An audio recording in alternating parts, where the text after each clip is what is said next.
Alaskans, wherever you are, welcome to the Must Read Alaska Show. Coming to you from somewhere in Alaska. This is the place where we talk about, you guessed it, Alaska. Where we keep the mainstream media on their toes and where we are standing up for what's right in a world run by leftists. You can find out more by heading over to mustreadalaska.com and also checking out the Must Read Alaska YouTube channel for some really great content. But first, let's get this party started. Welcome, everybody, to the Must Read Alaska Show. I'm your host, John Quick, coming to you live from somewhere in Alaska. Hope everybody's having a phenomenal month of November. I want to give some awesome event news coming up. This Saturday, the Nikiski hardware store is having their annual Christmas extravaganza. So if you're in the Kenai Peninsula or wanting to travel to the Kenai Peninsula, it's a free event. Santa will be there, reindeer will be there. This is, I think, our 5th year doing it. It's just a blast. Seems like the whole town comes out, which is pretty awesome. Today I have a very special guest, Coach Stacy Segura. Welcome to the Must Read Alaska Show. Thank you. Well, this is going to be awesome. So Stacy is the coach of the Nikiski girls volleyball team who just won the state championship. And it was a Cinderella type moment. They went from being in the losers bracket to coming all the way back to winning the state championship. And we're going to get all into that. But first, Stacy, tell me about what got you involved in volleyball in the first place. Well, I played volleyball all through middle school and high school at Nikiski. And I actually was more of a basketball player and did a lot of basketball camps and things like that. But I naturally picked up volleyball and became a starter as a freshman after our senior setter got injured. So I was put into that role. So I kind of picked up volleyball. It just came natural to me. And I played volleyball all through high school. I had an awesome coach. Actually, the coach that I had in high school was on the bench of the team that we beat in the championship game this year. So Nice. that was kind of cool. Full circle moment. He coached me in high school, and we had a couple undefeated seasons, but we never actually won a state title. We were expected to, and it just didn't work out for us. But then I graduated and came back to Alaska, and there was a job opening at Nikiski, and I was like, maybe I'll try coaching volleyball. I really do love it. I play with adults around the peninsula and things like that, and I've gone on travel teams and stuff. So I just really love the sport, and I want to share it with kids. So that's how I got started. Nice. Well, tell me about specifically how you kind of became the head coach. What was that journey? Did you always think to yourself, man, I kind of want to be a head coach of a volleyball team or a basketball team? I know that you're super competitive and you have family that are into sports and stuff like that. But was that something that you thought you were going to eventually do? And tell me what that journey looked like from being a player to then becoming the coach. Yeah, no, I never really thought that, I would be in the position that I am now. I started as a C team coach. I was actually really young. I think I was 19 when I was a C team coach. I was C team for 2 years, and then I moved up to JV when that coach resigned. And then the varsity coach, she resigned about a year after that. And so they were looking for someone, and our community's small, so there's not too many volleyballers around here. So they kind of reached out to me and, asked me if I would coach. And I had a few concerns, just a few things that I had seen with the coaching staff in the past. And so I voiced my concerns with, support from the administration and this and that. And I decided to take that role. And yes, I am very competitive. And if my name is going to be on something and I'm passionate about it, I'd like to do it right. I had a lot of influence from my basketball coach in high school. He was a very strong Christian man, and then believed in a lot of hard work and positive mindset. And so I got a lot of inspiration as far as how I coach the team now from him. Nice. Yeah. So tell me your coaching style, because for folks that see you from the bench, you are very intense, which I think is great. I think I think in today's day and age, I think we miss that a lot, because when I grew up, nobody got participation trophies or seventh place ribbons. You Right. either first or last. And I Yes. think you bring some of that kind of flair to your coaching style. But tell us about your coaching style and what kind of values and priorities that you take to the team. Well, yeah, I'm definitely intense. I expect greatness every day. I tell the girls constantly, like, I want your best every single time you come to practice. And I know that that isn't a reality. So I try to be gracious when that doesn't happen. Although, I'm there trying to give my best every single day. I don't know. Whenever the girls, I always tell them, now that I've seen your best, you're basically, you're screwed, because now that's my expectation for you every single day. When we have a great game, that is what I expect from you every single time. And it's hard coaching teenage girls. You get lots of attitude and this and that. You just have to learn you really have to learn how to show some grace when they need it, but be tough when they need it. And a lot of times in tough situations, like for instance, the championship game, I had to make some decisions as a coach, like, you're not doing your job. I know you're a senior, but sorry, you're on the bench, and I'm going to replace you with someone else that's going to do that job. So I'm not afraid to do certain things like that to try and pull that out of the girls. And I tend to find that works. The bench will motivate you. So That's awesome. So yeah. Take us to that first game. The girls head off to state. They go to Anchorage. You're in that first game. Tell the folks that are, listening and watching what that first game was like. Oh, the first game from my perspective as a coach was really frustrating.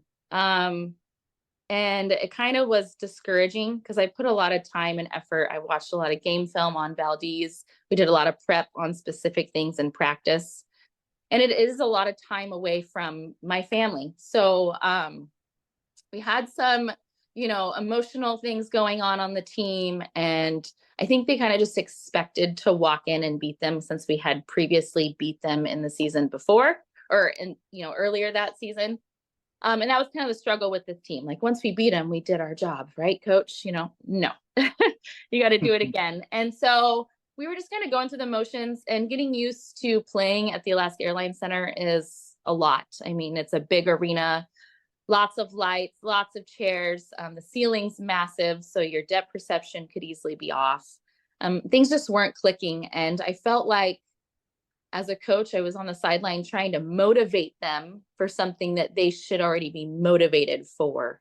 And so that's where a lot of my frustration came from. I want to be the coach that, like, you have the motivation, you bring the motivation, and I will give you answers and ways to fix it and how to be strategic and things like that. But ultimately, I became a cheerleader for that game, and I don't like to be a cheerleader. So that was very frustrating. And I felt sad for them, in the sense that they could have potentially ruined something that they have been working for, and I definitely had a team that deserved to be, where they were at the end. So how do you take, they lose, right? And it's just got to be just gut wrenching. It's like somebody's just like punching you in the gut twice. How do you take a team from losing in the first round to the next two games being victories? Talk to me a little bit about what that was like, and how big of a emotional swing that must have been. Yeah, it was really hard because I am so competitive. I did not sleep well that night, but I knew that I had to get over that loss for them at some point, and just say, okay, this is a new day. We had a team meeting that night. This is the path that we have chosen, and this is the path that we're going to fight for. And everyone is expected to do their job from here on out. I had a few conversations with a few players that did have some emotional breakdowns throughout that game. And I basically said, like, my back is against the wall, and I will do whatever it takes to protect this team. So if I see that from you, then obviously you belong on the bench and someone else would do your job. So those were the tough conversations that I had to have with the girls. But I didn't have practice on Monday to fix it. I had less than 24 hours to fix it. So I basically just had to kind of pull the trigger on things that I've been talking about all season as far as what we need from each player. And they all stepped up to the challenge. So. And then you won your next two. Was that how that went? We won. Actually, we had to wake up. So because we lost Thursday, we didn't get to play again Friday. We had no more games the rest of the day. So we had to wake up and be at the gym at 10. Our first game was at 11:45. We played Barrow. And that went really well. Barrow's more of a basketball town. So we were not, I don't want to say we were able to walk through that team, but we swept them in 3.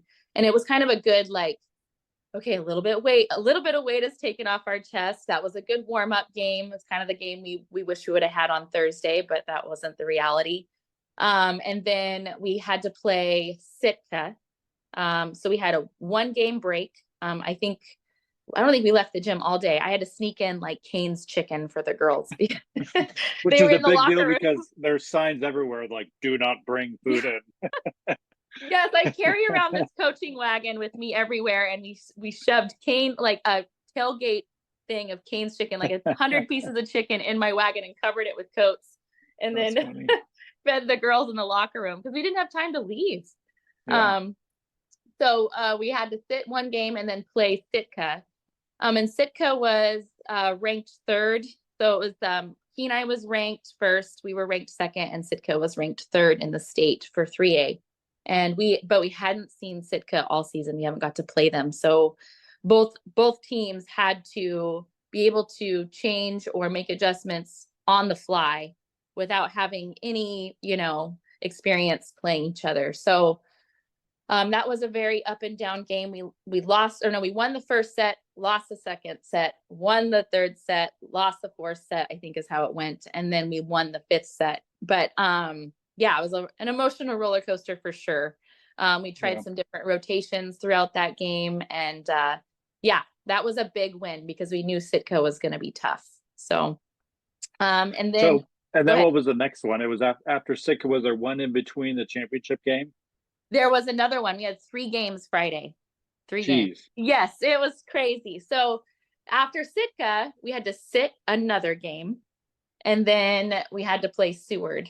And so, like I said, we got there at like 10 o'clock in the morning and we played and beat Seward in 4, but we didn't leave until like 9:30 at night. So it was Friday was long. It's a long day. Yeah. And definitely by the 3rd set against Seward, the girls, I felt bad. I turned into a motivator again, kind of a cheerleader on the side, but it was a different kind because these girls were exhausted. And it was more or less like, okay, your body doesn't want to move, but you've got to fight that, with your mentality. So we really need to focus on and really like use your brain to move instead of your body naturally doing it. So it was a struggle. And then we had, 3 or 4 girls that are just surviving off of cold medicine. So it was crazy. Red Bull and cold medicine and Cane's. Yes, mix it all together in a shake. Yes, right? No, that's literally what sums up their diet for the state tournament. But so the next day hits and did you have the championship game that next day, or was there a game in between the championship game and that? So because we dropped through the losers bracket, we had to play 1 more game. That's so right. The team, the team that lost in the semifinals Friday night would drop down and play us Saturday morning. And it was Valdez again, the team that we lost to on Thursday. And it was also the same exact situation that we were in last year. So it was us, Valdez, playing for 3rd. And then Kenai was waiting for the winner. And so it's exact same situation. But we had seen Valdez already. We've played them before. And I knew that we had a stronger team as far as talent. Like we had more talent. It was just a matter of, showing up and everyone doing their job. And I often say things like stay in your lane, like let the setters set, let the hitters hit. Defense needs to play defense. That Saturday morning game was a challenge. We were down 2-0. Right. the girls were really tired, still waking up. Like I said, a lot of them weren't feeling good from the night before. I mean, you've played so many games at this Oh, point through in yes. 2 days. It's just ridiculous. It's For 3 ridiculous. days. Yes. I don't think anyone has ever done this. Like, why did we choose this path? I got But tired just watching it. That wasn't even in it. I mean, I can't imagine how tired you and all the ladies were. It's just oh man, so malnourished and lack of sleep. Like, yes, so much worry and stress. But so you're down 2. we were down 2. And I kind of do this thing as, like, again, I became a motivator and I was telling them what they needed to fix. And in that second set, I kind of just sat down because I was like, you know what? Like, I've told them what they need to fix. They're not doing it. Ultimately, I'm wasting my breath. So I'm going to sit down and just let them figure it out. And a lot of people kind of see that as I'm like giving up on them, but I'm not. I'm more or less like, they are not using my knowledge. And so I'm going to sit this one out. So I sat down and we lost that second set, and then we huddled back up, and I basically said, I'm tired of you guys coming up with excuses for your mistakes. You need to have fixes for your mistakes. And I basically put some girls in the spot, like, you can get to this ball because I've seen Kenai players get to this ball, or I've seen other players do this. So I know you can do this. And so I put them in that position, and they, again, stepped up to the challenge. And they won the next 3 sets, which is pretty incredible. And it was not like we just blew them out of the water. It was like we would gain a lead and then let them back in, and then gain a lead, and then, then they would take the lead. And so it kind of got it was a sketchy game. I did not like that game, but ultimately we won. Yeah, ultimately you won. And, going into the championship game, it was like a new team showed up that was like, it was like you guys were playing really well, but Yes. then you go to this championship game and it's like you went from like playing at like a 9 out of 10 to like a 13 out of 10. I mean, it was just Crazy. obnoxiously ridiculous. Everybody Yeah. was like playing probably the best they've ever played in their whole lives. Yeah. And talk to me about those 4 games, because not only did you have to win 3 of them, but then because you came from the losers bracket, I hate to call it that, but that's what they call it. Yeah. You had to then go win a 4th game. So for folks that maybe don't know how that goes, talk to me a little bit about how that championship game went. Okay, well, because of the way that we're playing in the tournament, I didn't really have any idea. I didn't have, like, I don't want to say I didn't have an expectation. I had an expectation for what I knew they could do, but I didn't know how this was going to go. Like, the way we were playing the whole tournament, we were so up and down emotionally, so up and down, physically. So I just was like, we're going to take this 1 point at a time. And we've often told the girls in practice, and we have a really good team this year. But I found that they kind of like to be casual with their ability. And so I told them that, like, our average is really good. Like, the way that we play on an average is really good, but we want you to be great. So you need to, like, exert yourself and step outside your comfort zone to make yourself great. And I think they really embraced that in the championship game. But yeah, we went in, I had no expectations as to how this was going to go. And my tactic in years past, whenever I've been in a championship game, is to make sure that they do not focus on the win, because it's really easy to, like, imagine winning and celebrating and getting excited and having your community be happy for you and all this stuff. But I always say, like, you can't have that unless you get 1 point at a time. And so ultimately we need to really focus on 1 point at a time. And we have a lot of points we have to go through to beat this team. So yeah, 4 games with a lot of points. Yes. Yeah. What, like 75, and then like an extra 30 points on top of that. Yeah. So it was a lot. We knew we had, but the girls did a really good job buying into that concept of 1 point in the time. They really just made sure that point, that whatever it was, 1, 2, 3, 25, that they played as hard as they could for that point. And so that was the tactic going in, and they really bought into it. Everyone did their job. Everyone stayed happy. There were times when we were behind. There were times where it was point for point. there were times when we were really far ahead and we let them come back, but they really they didn't even look at the score. It almost looked like they didn't have like a care in the world. It was really incredible. They were like in the zone. It was pretty crazy to watch. It was incredible. You could see it, and you could almost see it on Kenai's faces. It was the opposite. Like everything that we took, it was almost like they had just a little bit of doubt.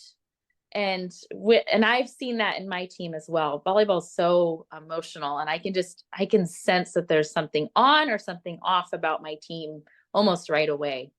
So yeah, it was a roller coaster, but yeah, it was great. And whenever we won those three sets, I kind of sat down and I was like, oh my gosh, we just beat Kenai in 3 sets, this team that we haven't been able to beat all season. We beat them in one small tournament, but like no one even remembers that tournament. So who really cares about that? And they were the previous state champions, right? Like they've won 2 years in a row. They were going for their 3rd state title. Good team, good coach. Yeah, great team, great coach. We have not beat them since 2019. They haven't lost they haven't lost a conference game since 2019. It's a crazy story. And then we come in and we just sweep them in 3. And I just sat down and I looked at my coaching staff and I'm like, I don't even care how this next game goes. We just beat Kenai in 3. But yeah, ultimately it came down to both teams having that first loss or having a loss. And then we had to do one giant game to 30 points to decide who is going to get that second loss in the true double elimination bracket. And so that's the a long final game. point.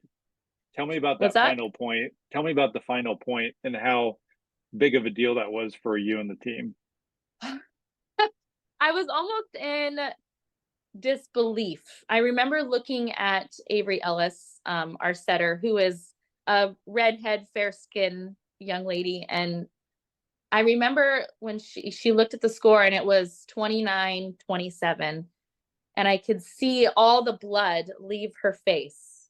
Like, is this actually happening? Is this actually happening? And like, I was like, in that moment, I'm like, okay, just work for this point. Just get this point, because a lot of times teams can come back and take that win from you, even though you have game points. So I was like, we just got to get this point. And we had a tactic going in that we were going to go out swinging. That's another thing I talk to girls a lot about, is going out swinging. If we're going to lose, if we're going to win, I want you to be hitting the ball as hard as you can. Like, I don't care if it hits the back wall, at least you hit that ball as hard as you can, and you made them play defense. I have a belief that no one ever wins state championships by tipping or rolling or giving free balls, because it just makes it too easy for the other team. So I was like, whatever we do, we're going to go out swinging, even when we thought we were going to lose. And I definitely think that helped throw Kenai's defense off so that they couldn't start their offense and hit at us ultimately. So that was kind of the tactic going in. And so whenever we won that last game, I'm so glad we won on a giant kill from Mandy Roof. And pretty awesome. Yeah. I was in disbelief. I couldn't believe what had just happened. I couldn't believe what I had just watched in my team, and everything that we've, really just hounded them about all season has just come at that one moment. And it was really incredible to watch. That's awesome. Yeah. So what's your biggest lesson you've learned as a coach from going 19 years old, coaching C team to now winning state championship? Oh gosh. My biggest lesson is I try to do a lot of self-reflecting. When my team loses, I have a tendency of putting it on myself. Like, what could I have done better? I'm trying to think of how I could phrase this. I just ultimately, you just need to have a lot of like faith and grace in your players, and just know that they trust you as a coach, and that I trust them as players, and to just do the best that I can for them, try to coach them each individually and then as a group. And so I talk to my players about, how do you want to be coached? I've kind of made lots of deals with teams in the past about, okay, well, at practice, the doors are closed. And I feel like that's a safe space for me to really kind of, I don't want to say pick you apart, but like really correct you on things. And then when it comes to a game, I need to be more of a like encouraging, not so confrontational, but more encouraging and correcting, more of a loving side of things when the game is going, because they want to do well and they want to please us as coaches and they want to please their team. And so that has kind of helped me as a coach. Practice, I can pick you apart. Games, I need to be a little bit more gracious and gentle with my words. And, even though I don't look like that, I get really excited when they do well. And, my voice is loud, it carries. And a lot of girls have to learn, like, that's just Coach's personality. She's not mad. She's not trying to be mean. I just have a very sharp, obnoxious voice. So there's going to be a lot of parents, and there'll be some students listening as well. What's maybe like a number one trait or a top trait that coaches look for in an athlete? What's one of your top traits that you look for in an athlete? Maybe it's they're coachable or they got a good attitude or whatever. I'm sure there's something that you look for that's maybe, can be true with most of the top players that you've been around. Obviously skill is super important, but I am a firm believer in someone that can, like, volleyball is a game about mistakes. And so someone is going to ultimately make that mistake that ends the point. And so what I look for are, good, solid, skilled athletes, but an athlete that can make a mistake. And what's important is how they react to that mistake. Like, are you down on yourself when you make that mistake? Are you lashing out on your teammates because you made this mistake? Or are you just like, it's a mistake, move on, next one, because it's a game of mistakes. Whoever makes the most mistakes is going to lose. And I've learned that the stronger athletes that I've coached have learned to just let it go. We don't have a time machine. We can't go back to that point. We can't fix that mistake. The best thing you could do is just keep moving forward and have a positive mindset that how, or your coach can coach you through fixing that mistake. That's awesome. Well, 20-30 minutes here has gone by in a flash. Stacy, do you have any last minute thoughts here before we head off? Just that I'm super proud of the girls. I'm excited for our community. I'm excited for the volleyball program. I had a couple middle school girls, on our group chat, like, when does volleyball start? So that's just very exciting for me. It's exciting to share it with, like I said, the community. And we've got to go to the senior center, the elementary school. It's been awesome. So I'm proud of the girls and what they've accomplished. That's awesome. Well, folks listening in, if you just caught the tail end here, I want to encourage you to go back and listen to the whole thing. You'll get to hear a Cinderella story. Coach Stacy takes you through the Nikiski volleyball girls team who went from the losers bracket at state to winning the state championship from Kenai, who had won it the previous 2 years. It's a pretty awesome story. For folks that listen, watch, and read Must Read Alaska, if you want to help keep the lights on, just go to mustreadalaska.com. On the right-hand side, there's a little donate button. Every $5, $10, $100 helps keep the lights on here at Must Read Alaska. And if you want to, again, this weekend, if you're in the Kenai Peninsula or coming to the Kenai Peninsula, go to the Nikiski Hardware Christmas extravaganza. It's from 11 to 3. It's a free event. Santa will be there. Reindeer will be there. It's a pretty awesome community event. Everybody's invited. Stacy, thank you so much for coming on the Must Read Alaska show. Welcome back anytime. And until next time, I'm John Quick from somewhere in Alaska. Thanks so much.